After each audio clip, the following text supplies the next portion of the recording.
gosh, fun.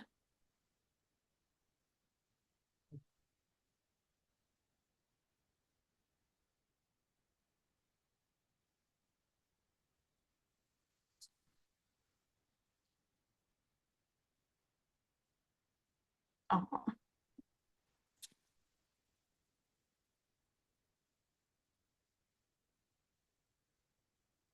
Okay, so welcome to episode 38 of the Morgan Horse Source.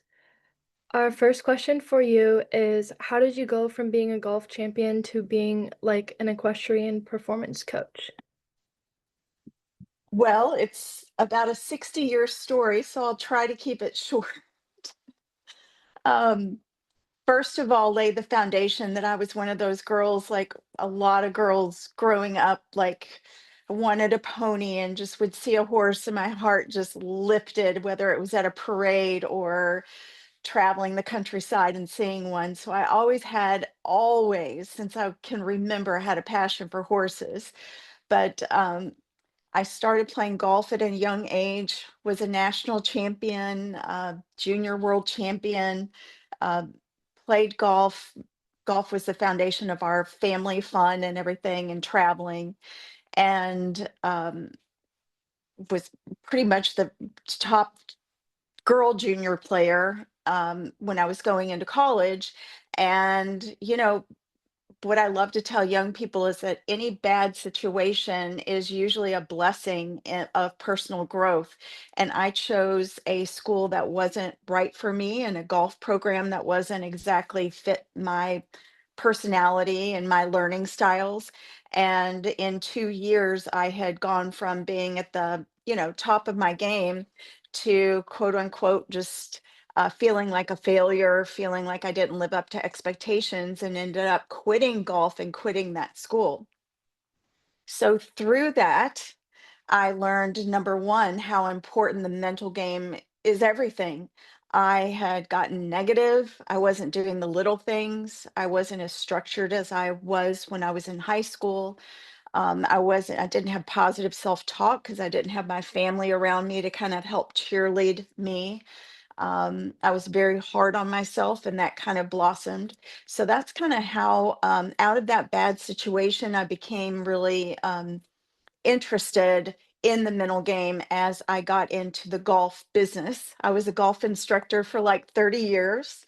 Um, Loved working with young kids and all ages, and I would weave in everything that I kind of learned through my sports background of how important it was to have tools for a great mental game into my coaching business. Fast forward to another unfortunate thing that ended up being, great for me is I developed skin cancer issues from, no sunscreen growing up at all and cataracts, early visual damage and everything from the sun. And through that, I got out of teaching golf. And my husband always laughs after the 100th phone call. Here I was not teaching anymore, and the phone would ring, and I go, "Oh, I'm so sorry, I can't teach." And they go, "Well, can you just like mentor me, or can you like help me with like, you know, other things other than the swing?" And I'm like, "No, I can't do that." And my husband finally turned to me one evening and was like, "Yes, you've got the ability and background and experience and everything you've been through to help people with their mental sports performance." And so that launched, oh my gosh, 15 years ago. And it's just been so much fun to just concentrate on that. And um, I'd say in closing, realize even more that how if you're going to do a sport of any kind, I would venture to say the mental game is so much more than the physical game, like 80, 90% or something. Give me somebody with a strong Navy SEAL, tough grit mental game, and that will win over talent any day. What would you say drew you to the mental side of coaching? Well, like I said, I think going back, it was that awful experience. I went through a lot of feeling like I didn't live up to expectations and let my coaches down, my parents down, everything I had dreamed about and was had kind of crumbled. And like I said, the my talent didn't change. My ability and my natural talent, it was my mental mindset that wasn't there at that point in college. So I think that experience kind of seared into my brain, that it's important, and a lot of people, you know, shy away from, or there's a myth that it's not that important. And I think that's when I learned everything was through that bad experience. How did your background in sports help shape your work with your riders that you work with today? A lot. When I first took my first equestrian client 6 or 7 years ago, I honestly was nervous. It was kind of like, I'd worked with NBA, NFL players, obviously a lot of golfers, baseball pitchers, catchers, a whole array of that. But it was kind of like, ooh, this is my passion. I know because I it's a long story. My daughter showed horses, and that's how I really got into it. But that was my passion. It was kind of like, ooh, wow. Can I do this and everything? So when I took my first client, I realized quickly sports are sports, mental game is mental game. The tools that I used, whether it was golf or helping an NBA player, whatever, is important in equestrian sports, and even more important because you're just not in the ring by yourself. You're on a wonderful 1,100-pound athlete with his or her own personality. And I would venture to say that in equestrian sports, it's even more important to have the best mental game that you can. What's the most common mental hurdle you see in equestrian athletes? Ooh, that's a good one. Um, I would think the most common is what has come up last week a lot, with my equestrian clients, is getting ahead of themselves in the ring. You tend to want to win so bad. You put so much time and effort into it. You love your horse so much. Um, the tendency is that you want to do so well, and you start thinking ahead of yourself. How am I going to do? What kind of ribbon? I didn't know this person was in my class.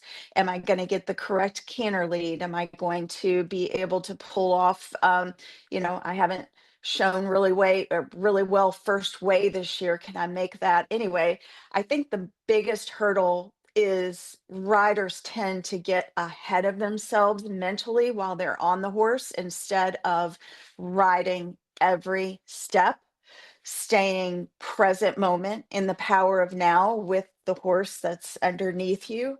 And I would say that is the biggest hurdle.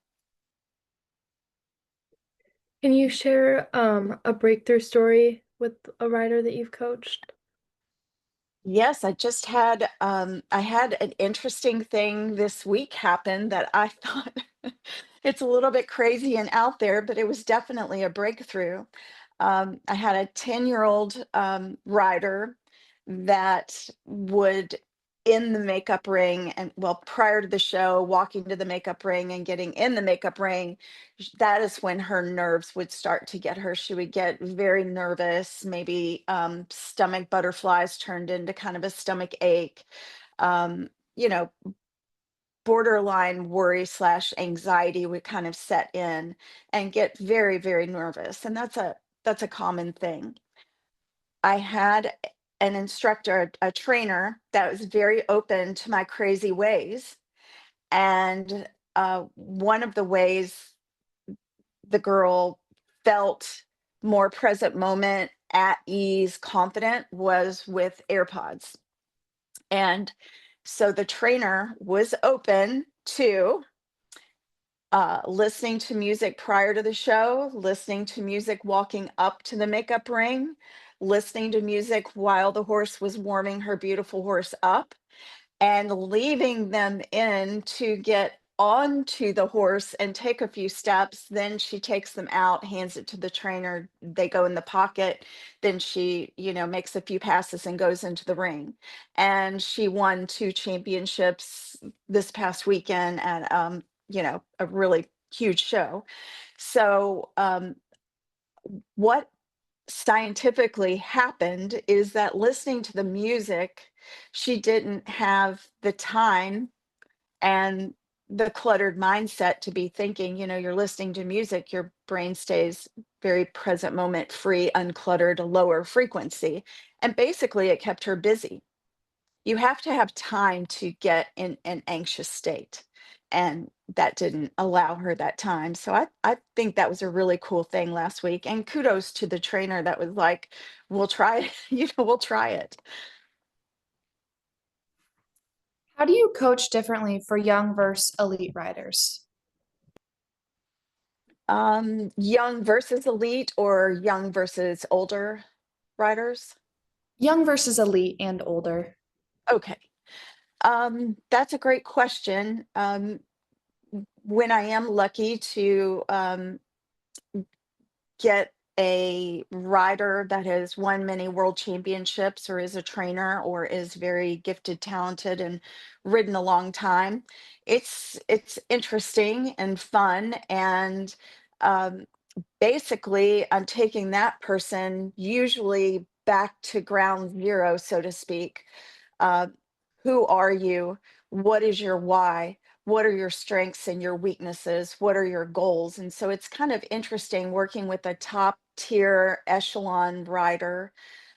It's usually kind of coming back down to the basics mentally, if that makes any sense.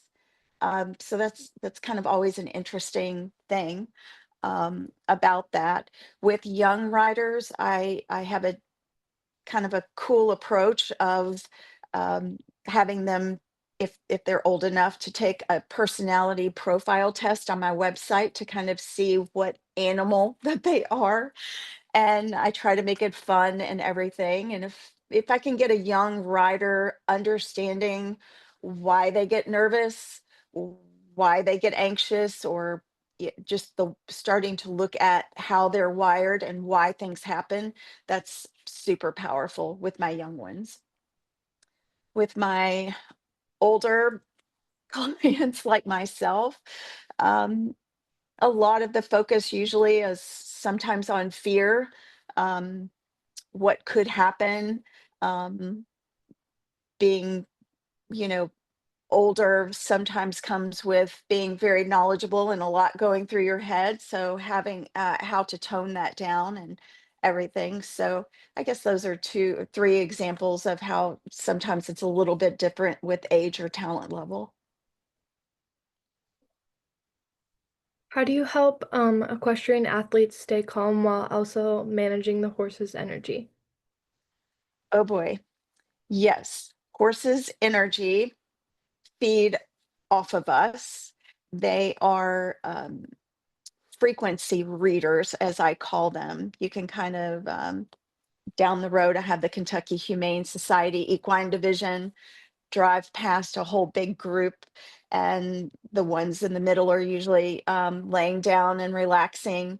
And then you have ones with their ears forward, looking out for anything, reading any frequencies. And in the back, the ears are back with the ones in the herd that are in the back. And, that's an interesting thing to kind of remember that they are reading everything, our blood pressure, our heart rate, our brain frequency. They are reading that. And so that's one of the first steps is getting across that information so that then they can go, oh, okay, this is super important, needs to be on the front burner. And how are we going to do that? Some of my tools to limit frequency and to calm down, number one is breathing. learning how to breathe. A lot of people think they're breathing and they're really holding their breath or not breathing at all, especially when they get nervous. Or I call it a shallow breath. They're breathing from up the top of their neck, shallow instead of deep breaths. It's actually a fun exercise to do with your horse. A lot of horses will exhale when you're exhaling. They kind of get in sync with you with their breathing. So breathing is a really, I'd say, one of the most important things. And then quiet eye is another thing to lock on to a point. And a lot of instructors teach that, like picking out a spot to ride to or picking out a lane. Which lane are you in going down the rail or whatever? Quiet eye is simply the term for finding focus in spots to calm your nervous system, calm your brain, calm everything down. It's hard to be in a frantic state while staring at something. So a lot of times, pre-show or in the makeup ring, I'll have people, instead of glancing left and right and taking in a whole lot of stimuli, I have them practice quiet eye to kind of take that cone of reference really wide, taking in everything, to, just putting blinders on to being able to focus, and that calms the body down too. And then I have about 100 other tips. Are equestrians more open to the mindset coaching today than in the past? I think so. I I think especially trainers are opening up to how important and crucial it is. They're training the horse to the best of their ability and putting all these hours into the horse and training and into the rider coming, once, twice a week, whatever it is, and lessons.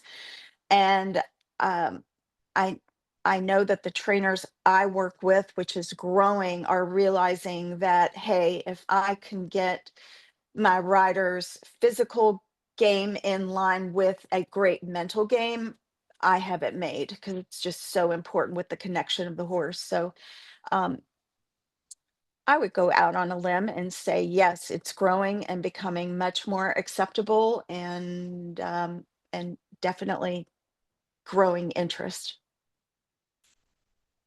What would you say to the athletes who kind of like doubt the value of mental coaching? Ooh, gosh. It's normal to be kind of like, oh, I don't know if that is for me, or I'll take, it's a myth about talent, give me talent, talent. You just want a talented rider. Um, I do. Usually the people that are very kind of standoffish a little bit might tend to be the real dominant, aggressive, competitive, confident lions, um, people that are tend to be have a very competitive, want to win personality, think that, I don't know really how important that is. I've got my grit, I've got my competitiveness, and therefore I've got my confidence and everything. But sometimes those riders are sometimes the most inconsistent. They'll go on a winning streak and then kind of fall off, get aggravated, fall off with their mental game mindset, um, get kind of aggravated and get on these rolls. They're either on or off. And so sometimes that's a selling point of saying, hey, I can bring some consistency to that mental game, and therefore consistency to your performance. So, What's one thing a nervous rider can start doing today to improve their mental game in both riding and showing? gosh, I'm nervous. Well, I'll start with one of the most important aspects that I run into if someone is a nervous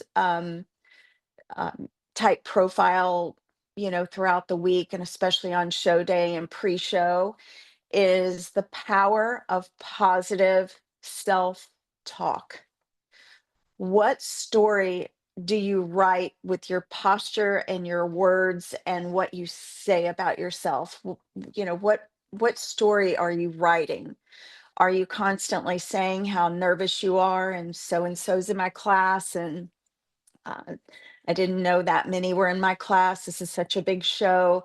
Are you saying negative things or are you practicing cheerleading yourself through positive self talk, positive statements, a positive mantra?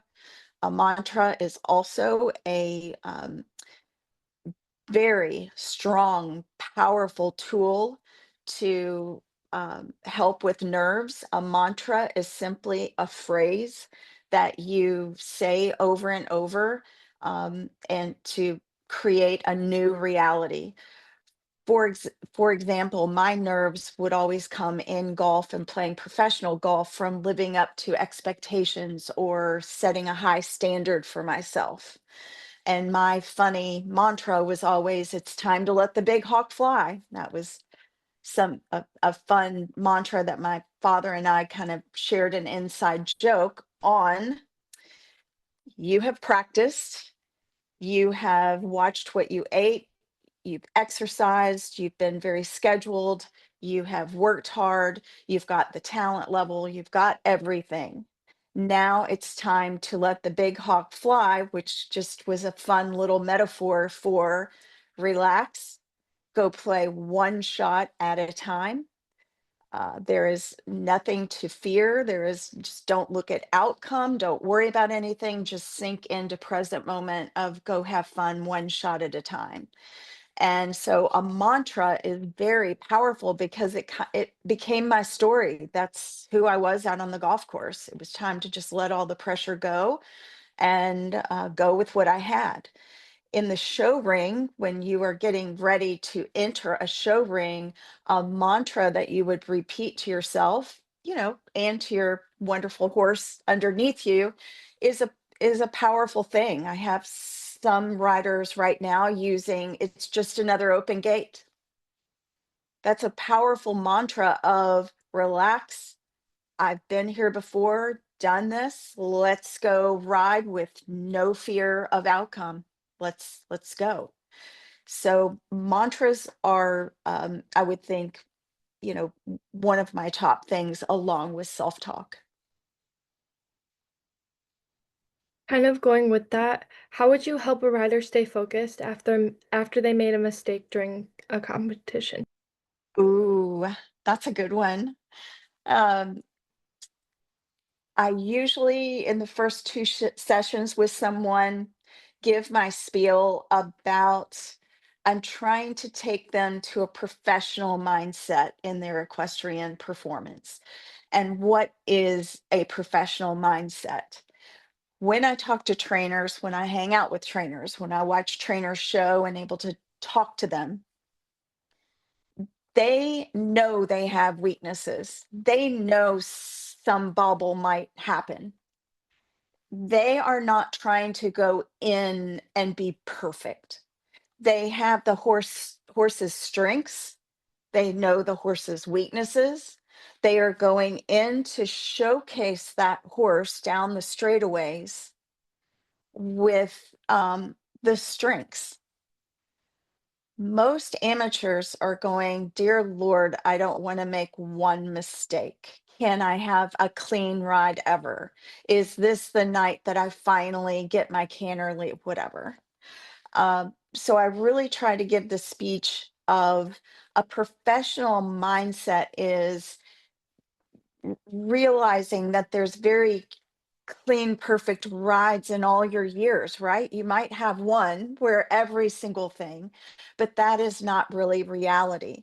And sometimes letting go of that standard, it's kind of like you get out of your own way and become free to have these wonderful performances showcasing your horse without fear of something happening. So that's kind of the first thing that I do. um, the second tip with that topic of fear of messing up or how to get past a mistake is the notebook. I think my success um, of my simple business is I am really tough on people about keeping notebooks. And let's say you have a show that's, you had some weaknesses in there, a couple of mistakes or whatever. I have them write down their strengths. There had to have been good things that happened. You can always think of some good things and then zero in on, okay, what didn't go so well? Then what are some action steps for this next week in relation to those weaknesses? And all of a sudden, you get them out on paper, you feel a little bit better, you have an action step for the next week to take care of them. And then your performances are going to be better with that attitude. So, I think it's the philosophy of a professional mindset, and definitely pen and paper really do help in getting over things that you're working on. What's the first thing you look for when assessing a new athlete's mental game? Well, my whole the entire business is built on DISC. It's a personality profile fun test on my website. Anybody listening can take it for free. And that gives me a window into who you are in the show ring. And so when they send me the pie chart, the results are in a simple colored pie chart. In a second, I can tell how they are wired. Maybe they're super, super competitive, is one of the traits, like to win and a fierce will to win, and like to usually go fast and furious and like challenges and so on. Another trait is I. That's how social someone is. That's called influencing. I is for influencing. How important friendships and social things and wanting to please is in this trait, and so on. And so I'll see a window into maybe some potential problems that come from, oh my gosh, everybody's watching me. I've got to do well, type of thing, or I've got to please my coach. The last two traits are more of, instead of outward people personalities, traits outside of social and emotional things. It goes more inward. We're spelling out DISC, DISC. S is for strategic minded people, people that process kind of, their brains are like computers. They're able to take in a lot at one time. They tend to overthink, maybe overanalyze, make things a little difficult. Um, and if I see someone is wired like that, I have tools to kind of get them to unclutter their brain and be more present moment, and try to not make everything so difficult and stay present. The last trait is what, when I was playing golf, I had a big dose of this trait, and that is C for compliance. And compliance refers to how much pressure someone puts on themselves, how perfect, how they've put a lot of money and effort and time. And since I've done this, I have to win. There's only one, I have to do well. Really, really high standards can get in the way of performance. So that's an interesting trait. When someone tests and I see that, I know exactly some perfect tools to help that person find some balance, get out of their own way. Just like the story with my mantra, maybe being able to have a mantra to kind of go, okay, this isn't the biggest thing in the world. Relax and just go ride. Trust the process, trust my training, and let's just go in and um, ride your horse like you stole him. Whatever. That's a fun phrase. So, in closing, how I see into what tools need to be given to somebody is the personality assessment of who they are. That's super cool. If a rider has 5 minutes before going into the ring, what should they focus on? Ooh, 5 minutes. Feel like I'm repeating myself a little bit. I would think 5 minutes before going in is a time to be cool, calm, collected, and connecting with your horse. So, 5 minutes well spent would be breathing exercise. My breathing exercise is like so simple. I use a very simple one. There's lots of different ones on YouTube that you can kind of find yours, but I like 4 breaths through the nose, or 4 seconds of a breath through the nose. One Mississippi, two, three, four. Hold your breath for 5 seconds. This is when the magic happens. Holding your breath engages the brain to shut off files, shut them off when you hold your breath.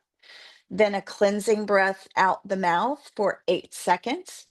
This is when you probably will see your horse respond to that. And, 6 or 7 rounds of breathing right before you go in the ring is going to help you clear your mind, lower blood pressure, lower your heart rate, be able to engage your athleticism. We need to have split-second decisions in the ring, right? Be able to adjust from what's underneath. Ride athletically with nice soft hands and feel and so on. The mind has to be clear to do that. So I would say breathing, uh, the intent of being cool, calm, and collected, maybe closing your eyes for a few seconds, humming to yourself, counting backwards, whatever you have to do to kind of get yourself to not think and zone into just the power of that moment. That's truly amazing. Last question. What's next for you? Do you have any big goals or projects ahead? Oh gosh, I have loved this podcast. You all are the second podcast I've been on. That is really out of my realm and been fun. Um, I have thought about, contacting corporations or associations about speaking engagements. That's kind of a fun dream of mine down the road, um, doing that. I'm still riding weekly and have a heart horse that I'm just crazy about. So I'll continue my riding. I've been trying to expand that this year of preaching or doing what I preach, expanding, trying to take some lunge lessons, different lessons on different horses instead of just my wonderful lesson mare that I tend to just want to ride her. But I've been trying to expand my riding, so that's something fun too that I'm always doing. Awesome. Well, we thank you so much for coming on the Morgan Horse Source. It was really interesting to hear about your business. Um, So much fun. Thank you so much for having me.